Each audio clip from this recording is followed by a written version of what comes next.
ആദമിന്റെ മക്കളൊക്കെ തെറ്റ് ചെയ്യുന്നവരാ എന്ന് പറഞ്ഞാൽ വെറും തെറ്റല്ല. ഖത്ത എന്ന് പറഞ്ഞാൽ ഫഅൽ വസ്നാണ്, വല്ലാതെ ചെയ്യുന്നവരെന്ന. അതുകൊണ്ട് കുല്ലു ബനി ആദമ ഖത്താ, അല്ലാഹുവിന്റെ റസൂൽ പറയുന്നു ആദമിന്റെ മക്കൾ വല്ലാതെ തെറ്റ് ചെയ്യുന്നവരാ.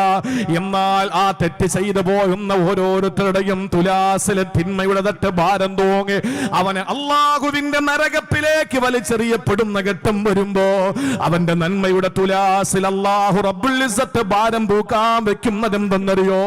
നിന്റെ ഹജ്ജല്ല, നിന്റെ ഉംറയല്ല, നിന്റെ നിസ്കാരമല്ല, നിന്റെ മറ്റുള്ള അമലുകളൊന്നുമല്ല. പിന്നെ ഏതാ? നീ നിന്റെ സഹോദരന്റെ മുഖത്ത് നോക്കിയിട്ട് പുഞ്ചിരിച്ച സൽ സ്വഭാവമുണ്ടല്ലോ, ഒരു സഹോദരന്റെ കൈ പിടിച്ചിട്ട് നീ കൊടുത്ത ഷേക്ക് ഹാൻഡ് ഉണ്ടല്ലോ, ഒരു മുസാഫഹത്തുണ്ടല്ലോ, സ്നേഹത്തോടെ നിന്റെ പ്രിയപ്പെട്ടവനെ വാരി പുണർന്ന മുആനക്കയുണ്ടല്ലോ, എന്ത് പറഞ്ഞാല് പുഞ്ചിരിക്കുന്ന വദനത്തോടെ അവനെ സമീപിച്ച രീതിയുണ്ടല്ലോ. ആ ഖുലുഖുൻ ഹസൻ കൊണ്ട് നിനക്ക് സ്വർഗത്തിൽ രക്ഷപ്പെടാൻ, ആ പരലോകത്ത് രക്ഷപ്പെട്ട് സ്വർഗത്തിലേക്ക് കടന്നു പോകാൻ കഴിയുമെന്ന് ഇന്നേ വരെ തമാശയ്ക്ക് പോലെ കളവ് പറയാത്ത മുഖ്ബിറെ സാദിഖ് നബി മുഹമ്മദ് മുസ്തഫ. അപ്പൊ ഈമാൻ സലാമത്തായി, അള്ളാന്റെ ഇഷ്ടം കിട്ടി, മീസാന്റെ അളവും കഴിഞ്ഞു, തൂക്കവും കഴിഞ്ഞു. ഇനി എന്താ വേണ്ടത്? സ്വർഗത്തിൽ പോകണം. ഇനി സ്വർഗത്തിൽ പോകണം. ആ സ്വർഗത്തിൽ പോകണമെങ്കിൽ എന്തു വേണം? ഒരു കൊട്ട നോമ്പ്, ഒരു വലിയ ലോറി നിറച്ച് സക്കാത്ത്, ഒരു വലിയ കണ്ടെയ്നർ നിറച്ച് നിസ്കാരം. ഇതൊക്കെ കൊണ്ടങ്ങ് രക്ഷപ്പെടുമെന്നാണോ? അങ്ങനെ രക്ഷപ്പെടൂലെന്നാ ഉമർ റളിയല്ലാഹു അൻഹുവിന്റെ ചരിത്രത്തെ ഉദ്ധരിച്ചുകൊണ്ട് ഞാൻ ആമുഖം പറഞ്ഞത്. അങ്ങനെയൊന്നും രക്ഷപ്പെടാൻ കഴിയില്ല. അവന് രക്ഷപ്പെടാൻ കഴിയണമെങ്കിൽ സ്വർഗത്തിൽ അല്ലാഹുവിന്റെ സുഖലോലുപ സ്വർഗത്തിൽ അവന് കടക്കാൻ കഴിയണമെങ്കിൽ അല്ലാഹുവിന്റെ റസൂൽ പറഞ്ഞു, അക്സറു മാ യുദ്ഖിലുൽ ജന്നത ബിതഖ്വല്ലാഹി വഹുസ്നുൽ ഖുൽഖ്. തഖ്വ കഴിഞ്ഞാൽ അല്ലാഹുവിന്റെ സ്വർഗത്തിൽ ഒരു മനുഷ്യനെ പ്രവേശിപ്പിക്കുന്നതിൽ ഏറ്റവും പ്രധാനപ്പെട്ട ഘടകം അത് സൽ സ്വഭാവമാണ്. സ്വർഗത്തിൽ അങ്ങ് കടക്കാന്ന് മാത്രമല്ല, നമുക്ക് സ്വർഗത്തിലും കയറിയാ മതിയോ? പറ്റൂല. അങ്ങനെയല്ല. സ്വർഗത്തിൽ എവിടെയെങ്കിലും ഒരു ചെറിയ സീറ്റ് കിട്ടണമെന്ന് ആഗ്രഹിക്കുന്നവരാണോ നമ്മൾ? അതിനാണോ നമ്മൾ ജീവിക്കേണ്ടത്?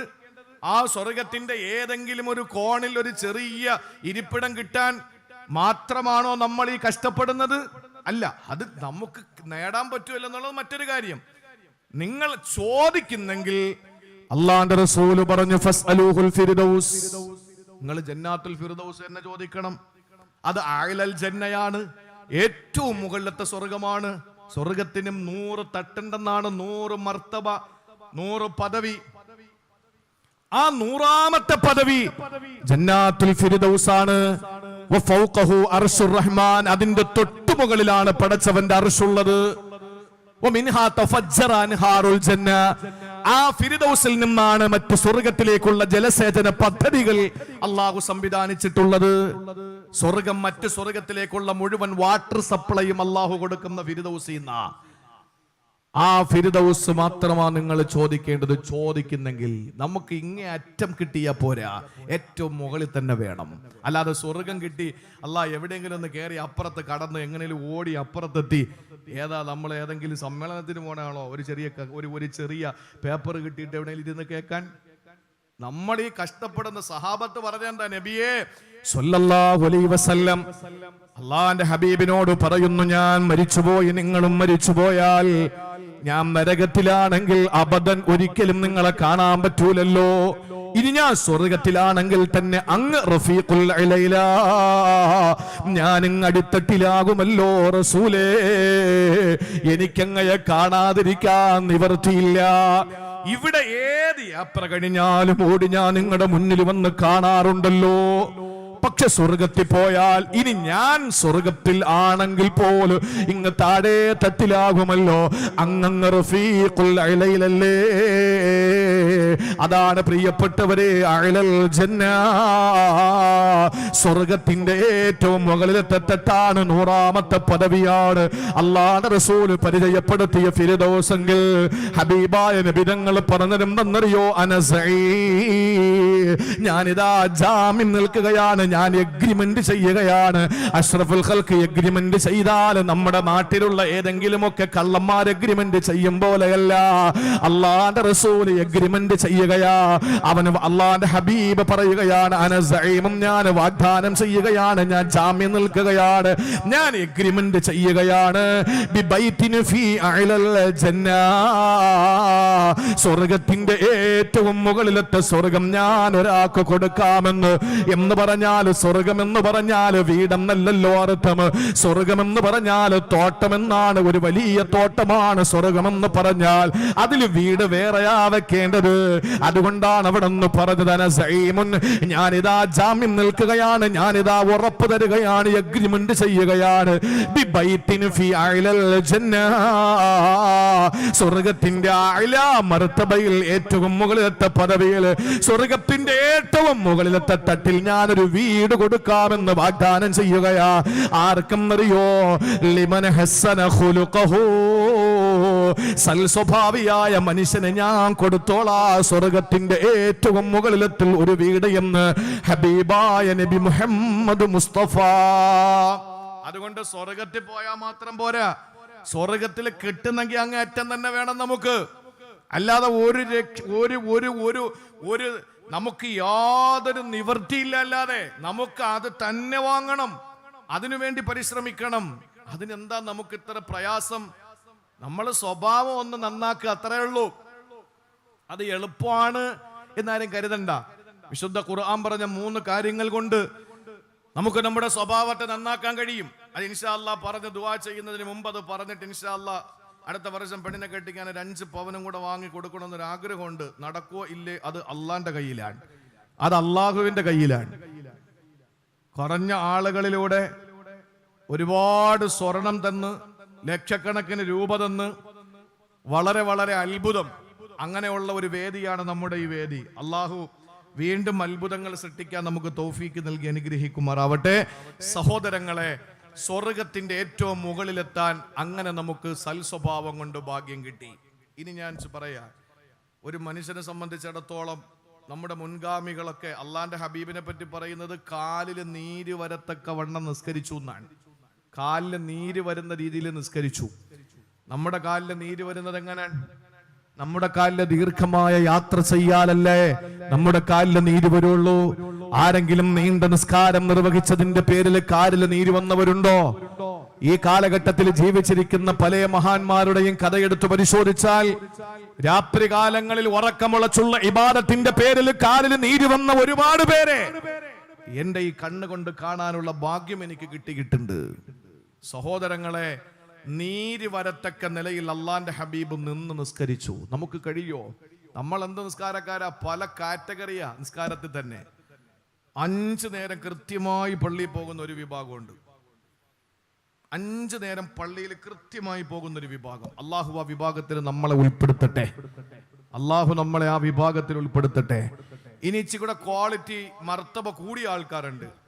അവര് 2 വഖത്തിനെ പോകൂ, മഗ്രിബും ഇശായും. സുബഹി ളുഹറും ഇല്ല, അസറും ഇല്ല, മഗ്രിബും ഇശായും ഉറപ്പാണ്. കാരണം ഈ മഗ്രിബ് ഇശായിനിടയിലാണ് 1 മണിക്കൂർ 20 മിനിറ്റും കിട്ടുന്നത്. നന്നായിട്ട് ഫസാദ് പറയാൻ പറ്റിയ സമയമാണ്. ബാക്കി ഏത് വക്കത്ത് കഴിഞ്ഞാലും തിരിച്ച് വീട്ടിൽ പോകണം. രാവിലെ സുബഹി കഴിഞ്ഞാൽ വീട്ടിൽ പോകണം, ചായ കുടിക്കണം. ഉച്ചയ്ക്ക് ലോറ് കരിച്ചാൽ വീട്ടിൽ പോകണം, ചാപ്പാടിക്കണം. അസർ കഴിഞ്ഞ് വീട്ടിൽ പോകണം, ചായ കുടിക്കണം. മഗ്രിബ് കഴിഞ്ഞാൽ 1 മണിക്കൂർ 20 മിനിറ്റ് സമയമുണ്ട്. പുറം പള്ളി വിശാലമാണ്, കിണറിന്റെ തിണ്ണ വിശാലമാണ്, ഹൗലിന്റെ ഇരിപ്പിടം വിശാലമാണ്. അപ്പോഴാണ് സൗകര്യം. ഇശ കഴിഞ്ഞാൽ പിന്നെ പൊതുവെ വീട്ടിൽ പോകുമല്ലോ.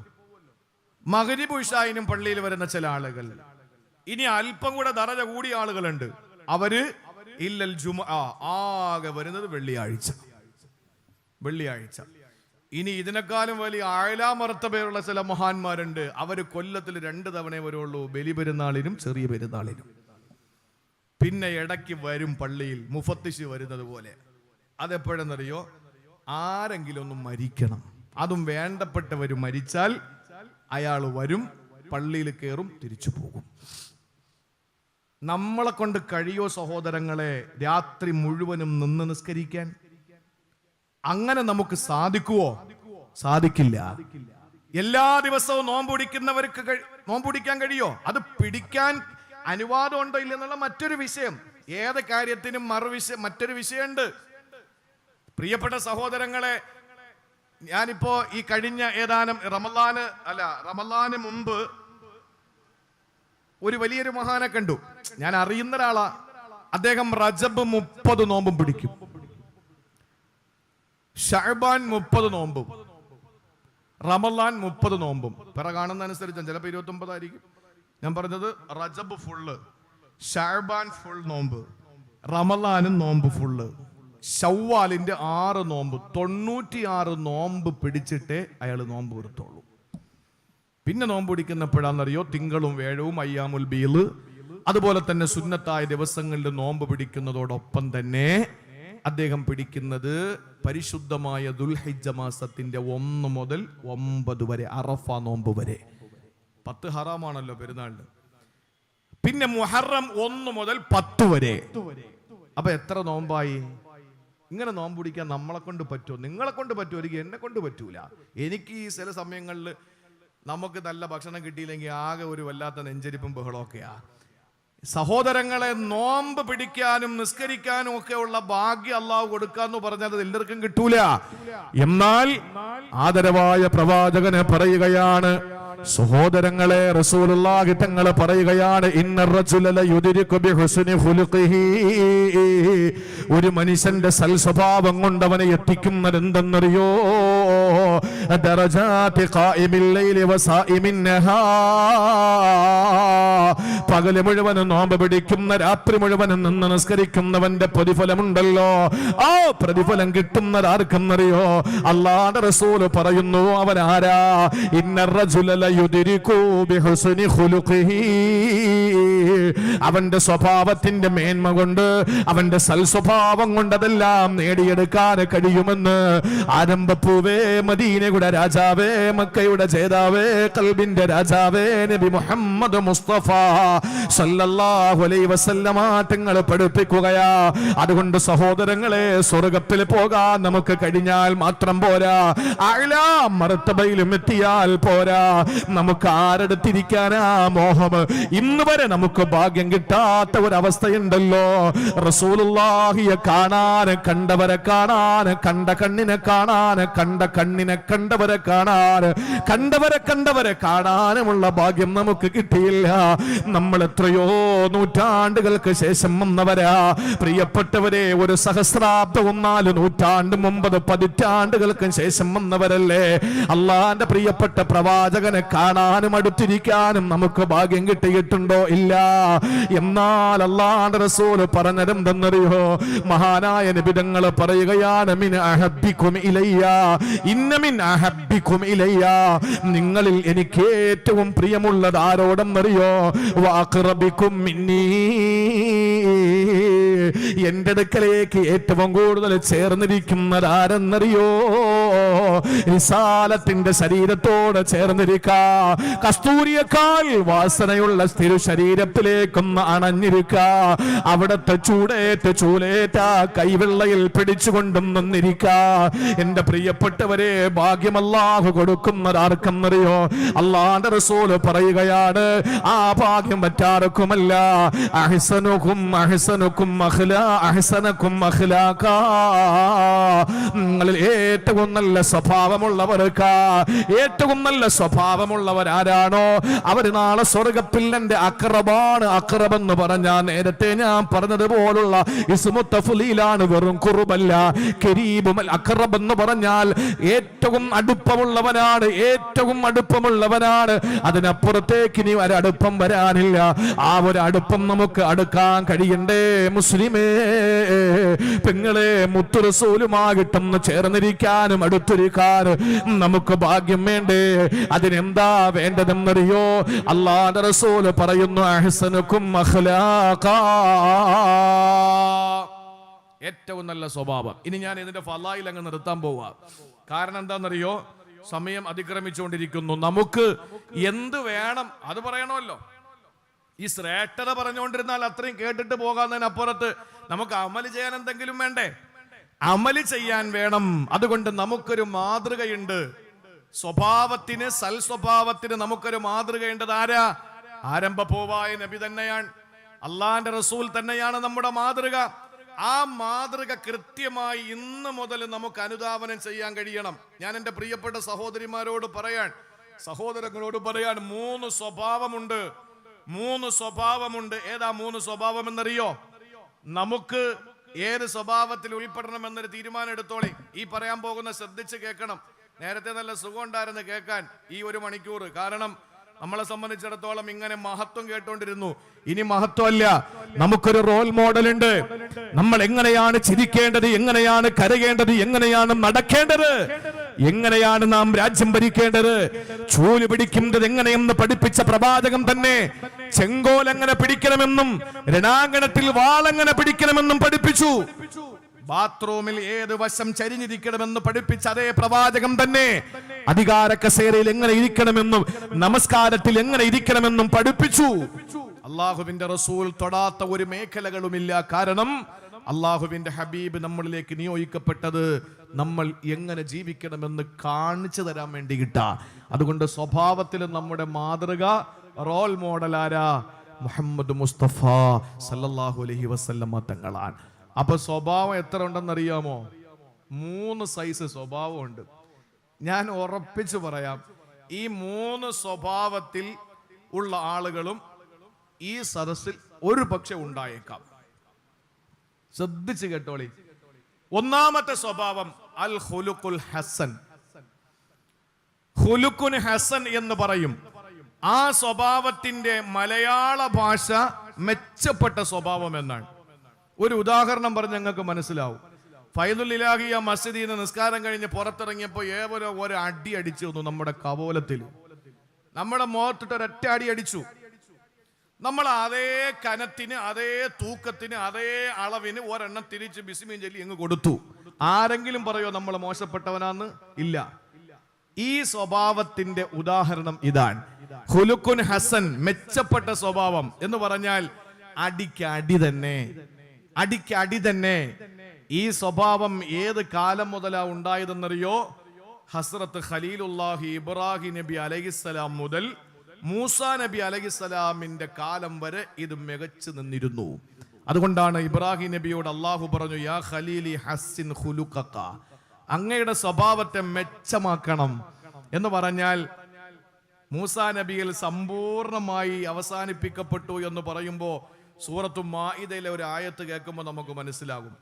സൂറത്തു മാഇദയിൽ അല്ലാഹു പറയുന്നുണ്ട്, وكتبنا عليهم فيها أن النفس بالنفس والعين بالعين والأنف بالأنف والأذن بالأذن والسن بالسن والجروح قصاص.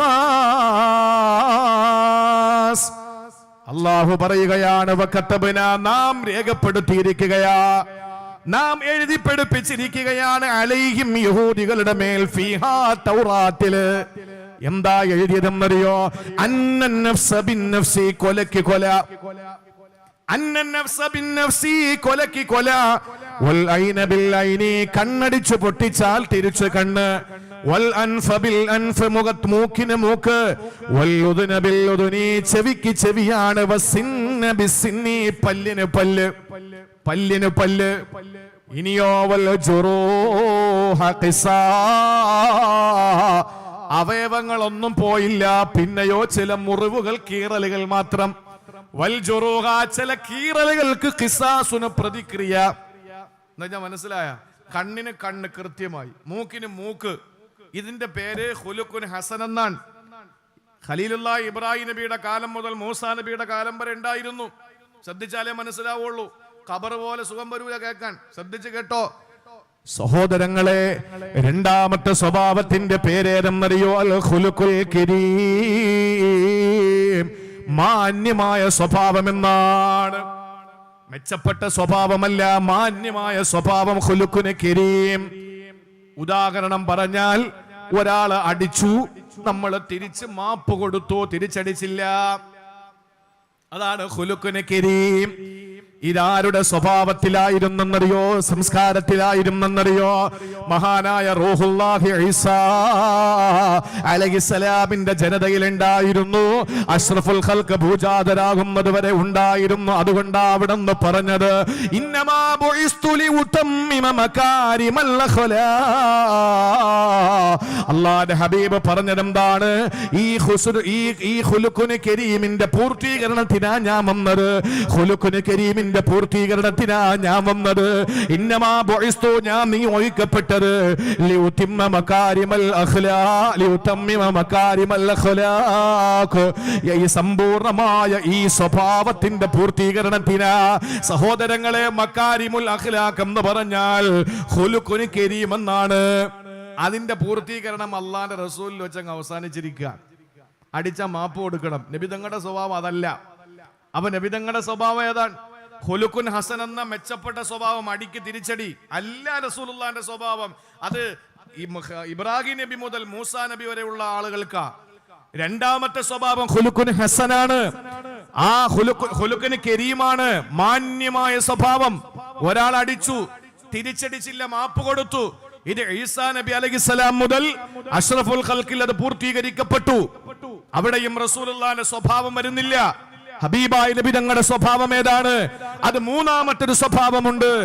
ആ സ്വഭാവം ഏതാണ്? നൂൻ വൽ ഖലമി വമാ യസ്തുറൂൻ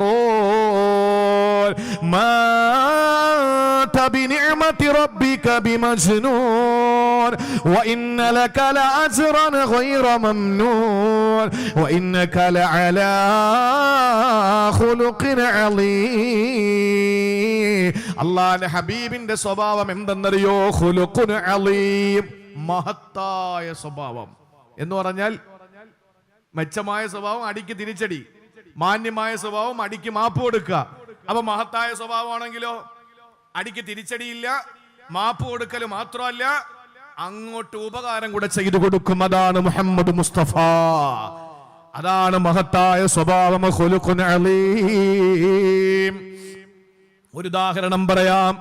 കഅബാലയത്തോട് വിട പറയുന്ന നിമിഷത്തിൽ റസൂലുള്ളാഹി സ്വല്ലല്ലാഹു അലൈഹി വസല്ലമ തങ്ങൾ, സഹോദരങ്ങളെ, കഅബാലയത്തോട് വിട പറയുകയാണല്ലോ ഹിജ്റയുടെ സമയത്ത്.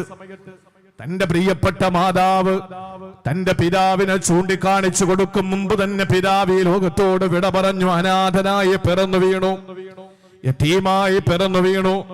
6-ാമത്തെ വയസ്സിൽ തന്റെ പ്രിയപ്പെട്ട വാപ്പയുടെ ഖബർ സിയാറത്ത് ചെയ്തു വരുമ്പോൾ അബവ എന്ന സ്ഥലത്ത് വെച്ച് ഉമ്മ മരിച്ചു. ഉമ്മയുടെ മടിത്തട്ട് പോലെ എപ്പോഴും വന്ന് കിടക്കുകയും സമാശ്വസിപ്പിക്കപ്പെടുകയും ചെയ്യുന്നതെവിടെയാ? കരിമ്പടം പുറച്ചു നിൽക്കുന്ന കറുത്ത സുന്ദരിയായ കരിങ്കൽ ഭിത്തി കൊണ്ട് നിർമ്മിക്കപ്പെട്ട കഅബാലയത്തിന്റെ തണലിലാണ്.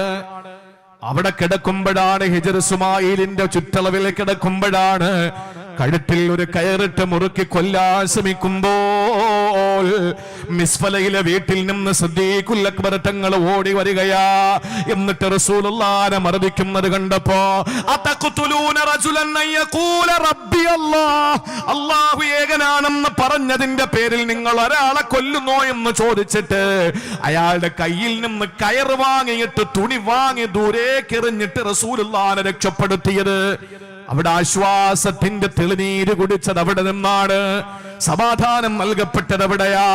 പരിശുദ്ധ ഹറമിൽ നിന്ന് 5 കിലോമീറ്റർ അപ്പുറത്ത് 1.5 മണിക്കൂർ യാത്ര ചെയ്താലെത്തുന്ന ജബലുന്നൂറിലെ ഹിറാ ഗുഹയിൽ ധ്യാനനിമഗ്നനായിരിക്കുന്ന പുണ്യപൂമാന്റെ മുമ്പിലേക്ക് ജിബ്രീൽ വന്നപ്പോ പേടിച്ചു വിറച്ചിട്ട് ഓടി വന്നത് എവിടെയാണ്? കഅബാലയത്തിന്റെ തിരുമുറ്റത്ത് ഖദീജയുടെ സമക്ഷത്തിലാ.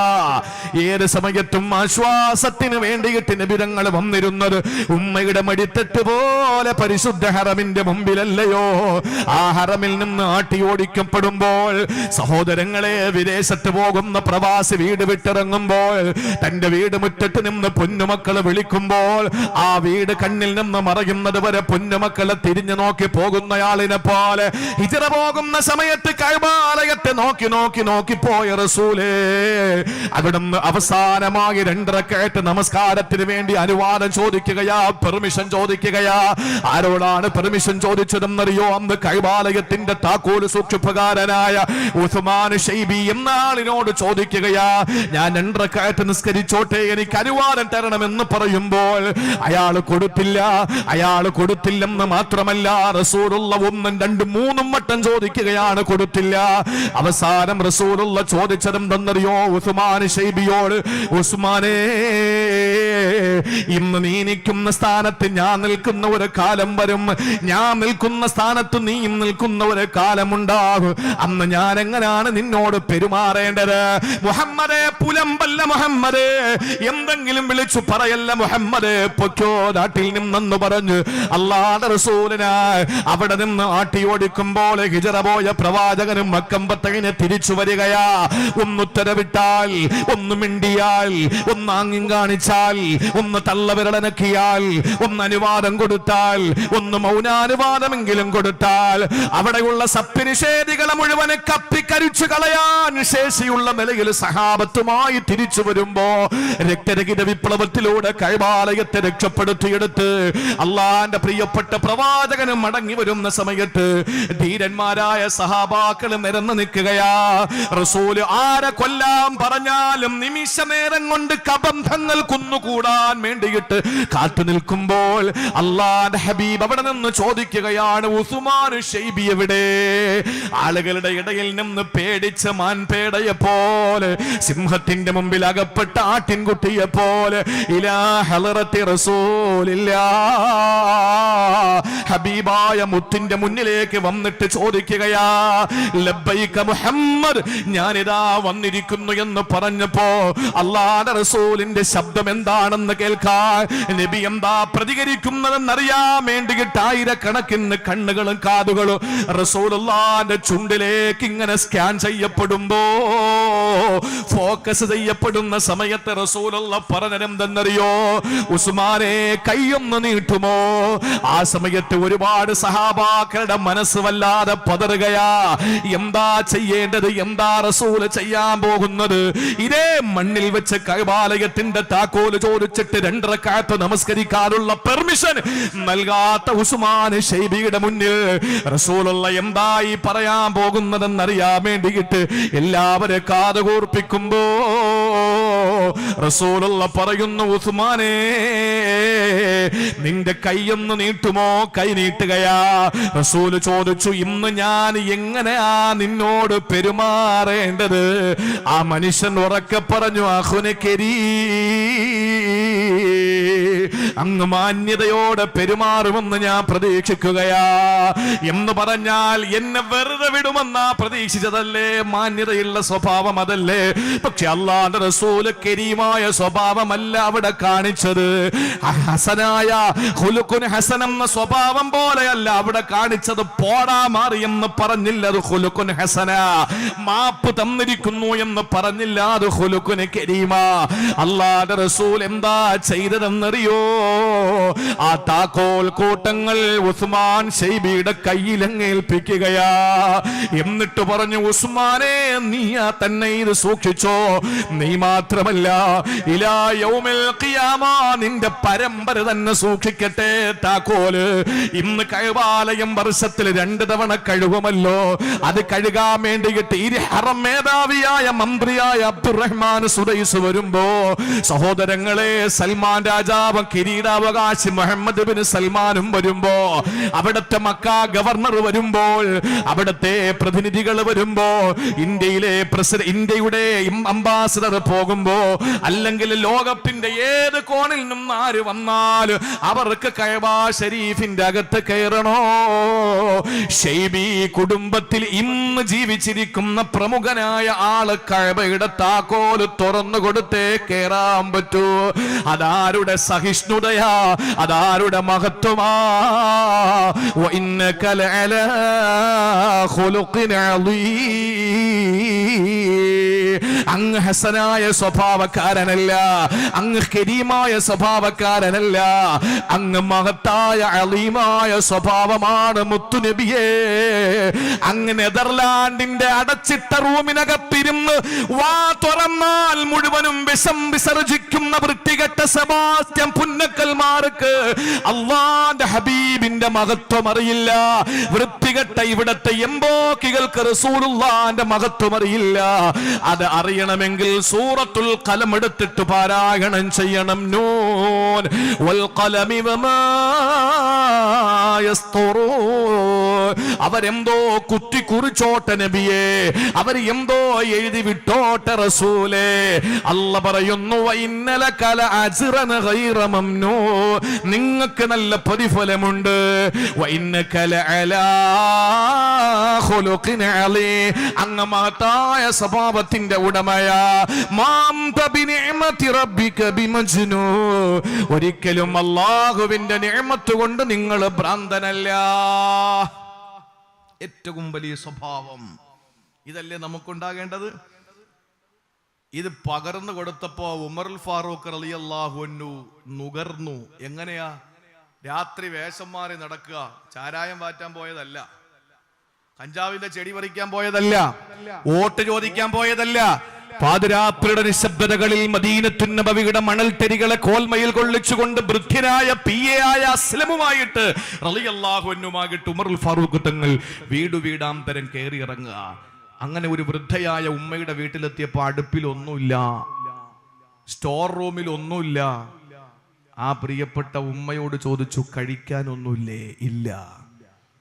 ഈ വന്നത് അമീറുൽ മുഅ്മിനീനാണെന്ന് ഉമർ തങ്ങളാണ് എന്ന് ഉമ്മയ്ക്കറിയില്ല. ഇത് മദീനത്താ. ഉമർ തങ്ങൾ അറിയാത്ത ആരെങ്കിലും ഉണ്ടോ? ഗണപതിയെ എല്ലാവർക്കും അറിയാം, പക്ഷെ ഗണപതിക്ക് ആരെ അറിഞ്ഞൂടാന്ന് പറയുന്നത് പോലെ പ്രിയപ്പെട്ട സഹോദരങ്ങളെ, ഞാൻ ഗണപതി എന്ന് പറഞ്ഞാൽ ഒരു ഉദാഹരണം പറഞ്ഞാണ് കേട്ടോ. ഇനിയിപ്പോൾ നാളെ വിഷയമൊന്നും ഉണ്ടാവണ്ട. പിന്നെ ഇവിടെ ഇരിക്കുന്നവരൊന്നും വിഷയം ഉണ്ടാവൂല. പിന്നെ വെറുതെ ചാനൽ ഇങ്ങനെ ചാർജ് ചെയ്തിട്ട് വെറുതെ കുത്തിയിരിക്കുന്ന കുറേ കൗമുണ്ട്. നമ്മുടെ കൗമിൽപ്പെട്ടവന്മാരാ. അവരൊക്കെ ഇത് കണ്ടുകൊണ്ടിരിക്കുന്ന വെട്ടിയെടുത്ത് വിമർശനവും ചുമ്മാ ആവശ്യമില്ല. അത് പിന്നെ അവരുടെ ഡ്യൂട്ടിയാണ്. കാരണം നമുക്ക് പ്രസംഗിച്ചാലും കിട്ടുന്നതിനൊരു പരിമിതിയുണ്ട്. അപ്പോൾ കൂടുതൽ അമലുകളായിട്ട് നമ്മുടെ അക്കൗണ്ടിൽ വന്നുകൊണ്ടിരിക്കുക. അൽഹംദുലില്ലാ. ഏതായിരുന്നാലും പ്രിയപ്പെട്ട സഹോദരങ്ങളെ, ഉമർ റളിയല്ലാഹു തആല അൻഹു വീട്ടിൽ കയറി ചോദിച്ചു, എന്താ കാര്യം? ഈ സ്ത്രീക്ക് ഉമർ തങ്ങളെ അറിഞ്ഞൂടാ. കാരണം എന്താ? ഇന്നത്തെ സ്ത്രീകളെ പോലെ ഉമർ ഇന്ന് സ്ത്രീകൾക്ക് ആരെ അറിയാത്തത്? ഇന്ന് സ്ത്രീകൾക്ക് ആരെ അറിയാത്തത്? ഞാൻ സ്ത്രീകളെ അധിക്ഷേപിക്കുന്നൊന്നുമല്ല. ഞാൻ പറയുന്നത് ആ മദീനത്തിന്റെ ഭരണാധികാരിയായ ഖലീഫ ഉമർ തങ്ങളെ ആ വൃദ്ധയ്ക്കറിയില്ല. ഉമർ റളിയല്ലാഹു തആല അൻഹു ചോദിച്ചു, ഒന്നുമില്ല ഇവിടെ. ഉടനെ ബൈത്തുൽ മാലിലേക്ക് തിരിച്ചു വന്നു, ഖജനാവിലേക്ക് തിരിച്ചു വന്നു. എന്നിട്ട് ബൈത്തുൽ മാലിൽ ഗോതമ്പും ഈത്തപ്പഴവും അതുപോലെ ആവശ്യമായ സാധനങ്ങളൊക്കെ എടുത്തിട്ട് 2-3 സഞ്ചിയിലാക്കിയിട്ട് തോളത്തിടുക. ആ സമയത്ത് പിയെ, പ്രധാനമന്ത്രിയുടെ പ്രസിഡന്റിന്റെ പിയെ, ആ പിയെ അസ്ലം റളിയല്ലാഹു അൻഹു ചോദിക്കുന്നു, ഉമർ തങ്ങളെ ഞാൻ ചുമന്നോളാം, നിങ്ങൾ ചുമക്കണ്ട. ആ സമയത്ത് അമീറുൽ മുഅ്മിനീൻ ചോദിക്കുകയാണ്, തഹ്മിലു ഔസാരി യൗമൽ ഖിയാമത്തി യാ അസ്ലം. അസ്ലമേ, നാളെ പരലോകത്ത് എന്റെ തിന്മകൾ നീ ചുമക്കുവോ? ഇല്ല. എന്നാ പിന്നെ മിണ്ടാതിരിക്കും, ഞാൻ ചുമന്നോളാം. ചുമന്ന് നേരെ വീട്ടിലേക്ക് ചെന്നു. സുബ്ഹാനല്ലാഹ്. വീടിന്റെ അകത്തളങ്ങളിലേക്ക് കയറിയിട്ട് അടുക്കളയിൽ ചെന്ന് പാകം ചെയ്തിട്ട് ചെറിയ ചെറിയ പീസാക്കിയിട്ട് ഉമ്മയുടെ വായിലേക്ക് ഇങ്ങനെ വെച്ചു കൊടുക്കുക. ഉമ്മ ആസ്വദിച്ച് കഴിക്കുക. അപ്പോഴും അറിയുന്നില്ല ഈ വന്നിരിക്കുന്നത് ആരാന്ന്. ആ സമയത്ത് കഴിച്ചതിന് ശേഷം ഉമർ തങ്ങൾ പോകാൻ എഴുന്നേൽക്കുമ്പോ ആ ഉമ്മ പറഞ്ഞു, മോനെ ഒരു നിമിഷം. എന്താ ഉമ്മ? നീ ആരെന്ന് എനിക്കറിയില്ല. അതിനെന്താ ഉമ്മ? അറിയലല്ലോ ഇവിടത്തെ കാര്യം. പക്ഷെ മോനെ ഒരു കാര്യം ഞാൻ പറയട്ടെ, വല്ലാഹി ലഅന്ത ഖൈറും മിൻ ഉമർ ബിനുൽ ഖത്താബ്. പടച്ചവനാണ്, നീ ഉമറിനെക്കാളും കൊള്ളാം. നീ മദീന ഭരിക്കുന്ന ഉമറിനെക്കാൾ കൊള്ളാം. നല്ലവനാണ് മോനെ. നമ്മളാണെങ്കിൽ എന്താ ചെയ്യാ? വിശന്ന് ആരും നോക്കാനില്ലാതെ കിടക്കുന്ന കിളവിക്ക് രാത്രി വന്നിട്ട് ആഹാരം വെച്ചിട്ട് വായിൽ വെച്ചു കൊടുത്തപ്പോ തോന്നിയാസം പറയണം, വാക്കകത്ത് വിരൽ കയറ്റി അതിനകത്ത് കിടക്കണ കുത്തി നമ്മൾ എടുക്കൂലേ, ഒട്ടി എന്നും പറഞ്ഞ് മൊത്തം പിടിച്ചു വാങ്ങിച്ചോണ്ട് നമ്മളിഞ്ഞ് പോരും. ഉമർ റളിയല്ലാഹു അൻഹു എന്താ ചെയ്തത്? ഇറങ്ങി ഒരൊറ്റ ഓട്ടം. നേരെ വന്നപ്പോഴേക്കും മദീനത്തുൻ നബവിയിലെ ബാങ്ക് മുഴങ്ങുകയാണ്. അസ്സലാത്തു ഖൈറും മിനൻ നൗം.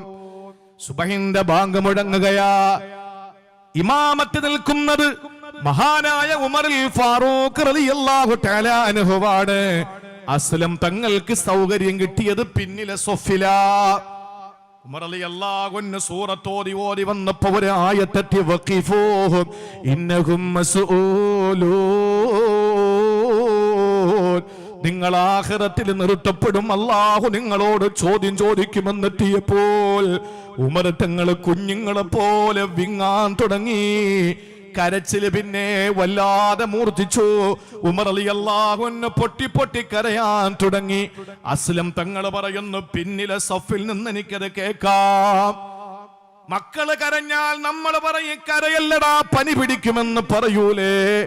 ഉമർ റളിയല്ലാഹു അൻഹു ആ കരച്ചില് കാരണം പനിച്ചു. എത്ര നാളെന്നറിയോ? ഷഹ്റ, 1 മാസക്കാലം പനിച്ച് പൊരിച്ചു കിടന്നു. ഉമർ റളിയല്ലാഹു തആല അൻഹുവിന്റെ ഈ ഖുലുഖുൻ അലീം ഇവിടെ നിന്ന് വ്യക്തമാണ്. എങ്ങനെ ആ ഉമ്മ തനിക്കെതിരെ പറഞ്ഞപ്പോൾ പിന്നീട് ആ ഉമ്മയെ പ്രത്യേക നിരീക്ഷണത്തിലാക്കി. കാരണം എന്തെന്നറിയോ? സാധാരണ പെണ്ണുങ്ങളെ പോലെയല്ല ഈ ഉമ്മ. എന്താ പ്രത്യേകത? എന്റെ ഭരണത്തിൽ എന്തെങ്കിലും എന്റെ ഭരണത്തിൽ എന്തെങ്കിലും വീഴ്ച സംഭവിച്ചാൽ ഈ ഉമ്മ അള്ളാന്റെ കോടതിയിൽ നിന്ന് എന്നെ പിടിച്ചു നിർത്തും. അതുകൊണ്ട് പിന്നീട് സംരക്ഷണവും സുരക്ഷിതത്വവും പൂർണ്ണ നിരീക്ഷണവും നൽകി. എന്ത് കുറവുണ്ടെങ്കിലും അപ്പോഴേ കൊടുക്കും. കാരണം എന്താ? ഇല്ലെങ്കിൽ പിടിച്ചു നിർത്തുന്നുള്ള പേടി. നമ്മളാണെങ്കിലോ, എടാ എനിക്ക് തന്നെ വോട്ട് ഇടണം, നിങ്ങൾക്ക് തന്നെ വോട്ട്. പണ്ട് ആദിവാസി മേഖല ചെന്നിട്ട് ഒരു ആദിവാസി ഒരു പാർട്ടിക്കാരൻ പറഞ്ഞു, നിങ്ങൾ എന്നെ ജയിപ്പിക്കണം, എന്നെ ജയിപ്പിച്ച പുകയില്ലാത്ത അടുപ്പും കക്കൂസും തരാമെന്ന് പറഞ്ഞു. അതാണല്ലോ വാഗ്ദാനം. അപ്പോഴാ ആദിവാസി മൂപ്പൻ ചോദിച്ചു, ഈ അടുപ്പ് പുകഞ്ഞില്ലെങ്കിൽ പിന്നെ കക്കൂസ് കൊണ്ട് വല്ല നേട്ടമുണ്ടോ? ഒരു നേട്ടവും ഇല്ല. എന്റെ പ്രിയപ്പെട്ട സഹോദരങ്ങളെ, നമ്മൾ വോട്ട് ചോദിക്കും, വോട്ട് തരാമെന്ന് പറയും. നമുക്കൊരു കണക്കുണ്ട്. വോട്ട് മാറ്റിക്കുട്ടിയാൽ നമ്മൾ പിന്നെ അവന് ബാത്റൂമും കൊടുക്കൂല, കിണറും കൊടുക്കൂല, അവന് കോഴിയും കൊടുക്കൂല, തെങ്ങും തൈയും കൊടുക്കൂല. ഇതല്ലേ നമ്മുടെ സ്വഭാവം. ഉമർ റളിയല്ലാഹു അൻഹു എന്താ ചെയ്തത്? ഉമറിനെക്കാൾ കൊള്ളാമെന്ന് പറഞ്ഞിട്ട് ഉമർ റളിയല്ലാഹു അൻഹുവിനെ പ്രതിപട്ടികയിൽ നിർത്തിയിട്ട് വന്ന ചെറുപ്പക്കാരനെ പ്രശംസിച്ചു എന്ന ഒറ്റ കാരണത്തിന്റെ പേരിൽ ആ പ്രിയപ്പെട്ട ഉമ്മയെ പ്രത്യേകമായ നിരീക്ഷണത്തിലാക്കിയിട്ട് അവർക്ക് ആവശ്യമായത് ചെയ്തു കൊടുത്തുകൊണ്ടേയിരുന്നു. സഹോദരങ്ങളെ, ഇത് സ്വീകാര്യമായ ഗ്രന്ഥത്തിൽ നമുക്ക് കാണാൻ കഴിയും. എൻ്റെ പ്രിയപ്പെട്ട സഹോദരങ്ങളോട് ഞാൻ പറയാണ്, ഇത് മഹത്തായ സ്വഭാവത്തിൽ ഖത്താബിന്റെയും ഹംദമയുടെയും മകനായ ഉമർ എന്ന് പറയുന്ന വ്യക്തിയുടെ എന്തെങ്കിലും മഹത്വമായിട്ടല്ല, മഹാനായ അഷ്റഫുൽ ഖൽഖ് സല്ലല്ലാഹു അലൈഹി വസല്ലം തങ്ങൾ പകർന്നു കൊടുത്ത സ്വഭാവത്തിന്റെ ആ സംസ്കൃതി, അതിൽ നിന്നാണ് എൻ്റെ പ്രിയപ്പെട്ടവരെ ഇത് നമുക്ക് കാണാൻ കഴിയുന്നത്.